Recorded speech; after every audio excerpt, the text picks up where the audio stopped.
Bismillahirrahmanirrahim. Assalamualaikum warahmatullahi wabarakatuh. Semoga semuanya dalam keadaan baik ya. Ini melanjutkan tentang pertemuannya kemarin, tentang struktur aktivitas hubungan antihistamin. Kita mengulas sedikit bahwa untuk hubungan struktur aktivitas antihistamin ini, yang pertama yang harus dilakukan adalah dengan melihat struktur inti dari si antihistamin ini. Kemarin juga sudah dibahas beberapa macam golongan tentang antihistamin. Kemudian kita lihat coba, nah ini melanjutkan yang kemarin tentang golongan profilamin ya. Nah, coba kita lihat di sini bahwa ini adalah merupakan struktur inti dari peniramin ini atau biasa disebut dengan profil amin. Nah, dapat dilihat bahwa di struktur eh, inti dari peniramin ini yang berubah itu ada pada bagian terluar dari strukturnya, yaitu di sini dengan pengkodean yaitu di sini AR, ini bisa nanti ada arealnya, kemudian di sini R. Biasanya kalau R ini adalah rantai dari karbonnya. Kemudian di sini adalah struktur yang tidak berubah. Tidak ada percabangan ke sini menjadi CH3, nggak ada ya. Jadi perubahannya ada pada AR-nya dan R-nya. Nah, bisa dilihat di bagian sebelah kanan di sini bahwa ini adalah yang dirubahnya. Nah, R-nya juga sini CH3. Kemudian di bagian arealnya di sini ada struktur benzennya. Di sini jelaskan juga bahwa peniramin ini dibentuk oleh gugus penil, kemudian gugus 2 piridin aryl dan gugus dimetil amino terminal. Oke, di sini ada pencirinya ya, dimetil aminonya. Oke. Nah, kemudian dijelaskan juga bahwa ini merupakan antihistamin H1 paling aktif, yang bisa dibilang lebih baik dibandingkan yang sesudahnya. Dan di sini ada keuntungan yaitu efek sedasinya lebih rendah. Nah, ini juga memiliki sedikit kerja antiemetik ya. Oke. Kemudian yang terjadi lagi aktivitas antikolinergia signifikan, tapi dia lebih rendah dari amino alkyl ether. Ya, selanjutnya dari peniramin maleat yang tadi dari gugus utamanya, kemudian di sini di substituen atau dirubah di arealnya. Di sini dengan adanya gugus klor ya, makanya namanya jadi klorpeniramin maleat. Ini ya. Nah, di sini dijelaskan bahwa potensinya yang dihasilkan ketika ada gugus klorida atau klor pada posisi arealnya itu, dia potensinya aktifnya itu 10 kali lipat dengan waktu paruh 24 jam ya. Oke, waktu paruhnya 24 jam dengan eh, walaupun dia waktu paruhnya 24 jam dengan penambahan BR, tapi ketika dia eh, masih pada klorin, dia ada pada rentang waktu 12 sampai 15 jam. Jadi ketika kita membutuhkan suatu obat yang waktu paruhnya lebih lama, nah, nanti ini si obat ini dirubah dengan si pas di areal ini ditambahkan dengan BR. Oke.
Ya, untuk selanjutnya ini beberapa contoh yaitu pembentukan antihistamin ya, di mana di sini ada bahwa antagonis histamin 1 hampir sama dengan antagonis histamin 2. Nah, di sini dalam pembentukannya sini ada penambahan substituen ataupun di sini juga penambahan substituen yang lain metilasi di posisi 5, dan untuk perkembangan substituen ini ada di posisi yang pertama ya. Di sini ada perkembangan suatu amino ya, suatu amino, di mana pada perkembangannya di sini jelaskan bahwa penambahan di ini adalah metil ya, metilasinya di sini, dan juga ada sulfurnya. Ini potensinya akan menurun dengan kesediaan hayati oral yang buruk. Jadi ketika digunakan dia oral, secara oral, yang dimana ini namanya ada burimamida, ini ternyata masih banyak kelemahannya, potensi H2-nya masih kurang. Nah, kemudian di substituen kembali, misalnya di posisi 5-nya di sini ada metilnya di sini. Kemudian di sini antagonis penuh H2 potensinya lebih besar, kesediaan hayati oralnya meningkat. Tapi ada kelemahannya di sini, ada toksik. Ya, jadi eh, apa ya, kelemahan di borimamida ini, potensinya menurun ini dapat diatasi dengan penambahan di sini CH3-nya yang menjadi potensinya lebih besar. Kemudian eh, kesediaan hayati oral yang buruk ini juga teratasi dengan oralnya meningkat dengan hanya menempelkan di sini adalah metilasi pada posisi 5-nya. Berarti ini yang ini ya, metilasi posisi 5-nya. Oke, kemudian disempurnakan dengan penambahan atau mengubah dari si sulfurnya ini, dari metiamida ini menjadi di sini suatu gugus nitrogen ya, yang masuk atau amina.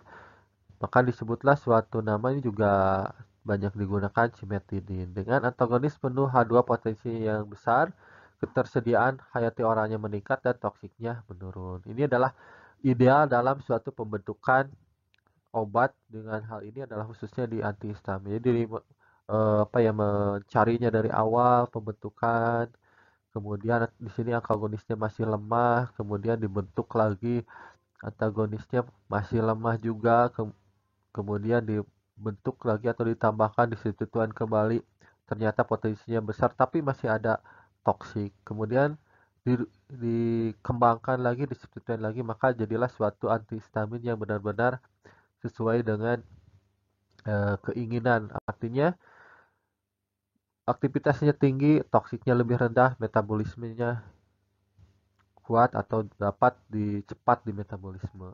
Walaupun ada beberapa yang keinginan di metabolisme secara lambat.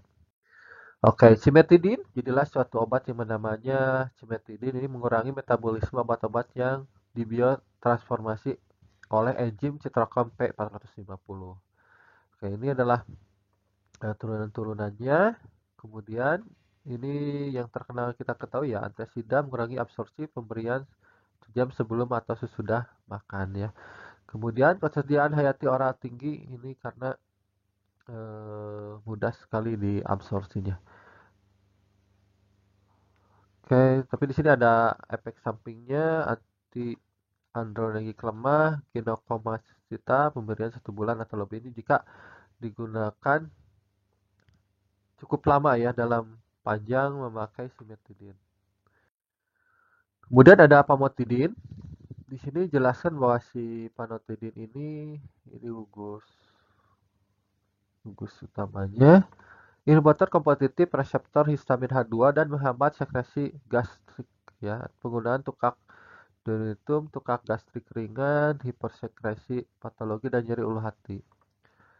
Nah, yang menarik di sini si pamotidin ini dijelaskan bahwa efek sampingnya tidak timbul efek seperti pada cimetidin. Jadi kalau ini cuma perbaiki beberapa efek samping yang ada di cimetidin. Cuma kelemahan di sini absorpsinya tak sempurna ya, 40 sampai 45. Tapi kalau tadi yang cimetidin sampai dengan 70%.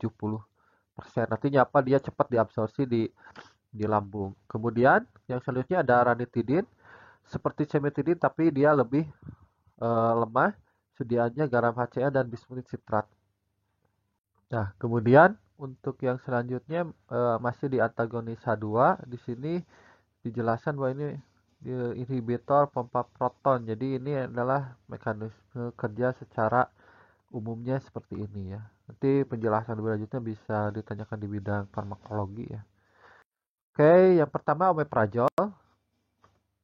Ini tidak ada hal yang khusus atau perombakan ya di sini. Ini merupakan sediaan kapsul pas lambat salut energi. Oke. Ini tidak tahan asam.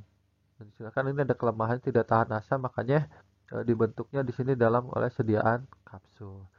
Mekanisme kerjanya inhibitor pompa proton ya. Tadi ada di pompa protonnya. Penggunaannya di sini resiko kambuhan tukak duodena, reflux gastroesophageal, tukak lambung dan lain-lain ya. Dosis lazim digunakan pada dewasa. Kemudian untuk selanjutnya lansoprazol, ini prazol ya. Ajal-ajalan. Kemudian di sini ada split-wine khusus yang digunakan. Di sini ada baru kita dapat, jadi ada di sini ada F ya, peloranya di sini. Seperti omeprazol, ini dalam biopasisnya parental asam metabolit aktif yang berinteraksi dengan secara permanen dengan ATP subpompa. Oke. Ini kegunaannya hampir sama dengan yang tadi yang si omeprazol, dan juga digunakan sebagai ini ya, sebagai obat prodrug. Yang ini metabolisme kerjanya di sini. Oke, selanjutnya ada antagonis H3, walaupun ini sedikit tentang antagonis H3 walaupun saya bilang bahwa di kita tentang H2, H1 dan H2, tapi sedikit bahas tentang H3 sebagai informasi saja. Dijelaskan bahwa reseptor histamin H3 ini pelepasan neurotransmitter neuropeptidergic. Oke, ini adalah targetnya histaminergic, noradrenergic, dopaminergic, cholinergic, dan serotonin. Peranannya di sini sebagai gangguan ingatan skizofrenia. Saya juga pernah membahas tentang imidazol di bagian H3 tapi di bidang kimia komputasinya. Di sini sebagai gangguan hiperaktivitas, obesitas, dan epilepsi. Oke. Nah, ini sebagai contohnya disebutkan tadi imidazol 4 monosubstitusi. Kemudian ada rantai A, gugus polar. Jadi ada gugus intinya pertama imidazolnya di sini. Kalau untuk yang bagian tengahnya ini bervariasi ya, bisa rantai A, gugus polar, kemudian ada gugus lipofiliknya. Fenil terhalogenasi sikloalkil heteroaryl ya.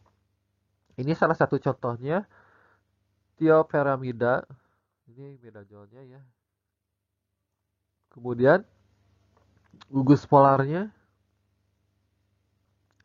kemudian gugus lipofiliknya. Oke, ini kalau karbon rantai karbon yang banyak di lipofilik di sini masuk ke siklik. Antagonis satu ini pertama yang poten untuk efek samping membangunkan hewan. Jadi kebalikan dari ini ya, hipnotik, jadi bangunkan. Di sini kemungkinan tidur berlebihan. Oke, jadi karena ini berpusat ke ini ya, ke lebih cenderung ke susunan saraf pusat juga. Kemudian ada perogamin, ini tetap imidazolnya ada. Kemudian di sini ada gugus polarnya ya, gugus poralnya. Kemudian di sini gugus lipofiliknya. Nah, ini salah satu contoh yang dari alam ya. Kalau ada pertanyaan, ada nggak antihistamin yang benar-benar murni dia berasal dari alam? Ini salah satu contohnya. Produk alami dari bunga karang laut. Oke. Oke. Untuk selanjutnya, kalau tadi kita berbicara tentang antihistamin, di mana antihistamin ini histamin yang sudah dilepas oleh si sel mas ini, kemudian dia diblok atau diikat oleh antihistamin sehingga tidak menimbulkan suatu efek terhadap tubuh yang respon yang berlebihan. Nah, di sini ada yang namanya atau disebut dengan penghambat pelepasan histamin. Jadi kalau yang antihistaminnya udah keluar, dia dihadap, tapi di sini ada yang namanya penstabil sel mass. Ini saya kurang tahu nih, apakah ini masih disebut antihistamin atau enggak, yang artinya dia menghambat pelepasan si histaminnya. Jadi selain daripada H1, H2, H3 yang tadi, ini ada juga beberapa obat yang menstabil si sel massnya. Jadi digunakan biasanya untuk menstabilkan si sel mas. Jadi supaya dia tidak, walaupun misalnya ada alergan, tapi si sel mas ini tidak akan merespon untuk menghasilkan histamin karena sudah distabil.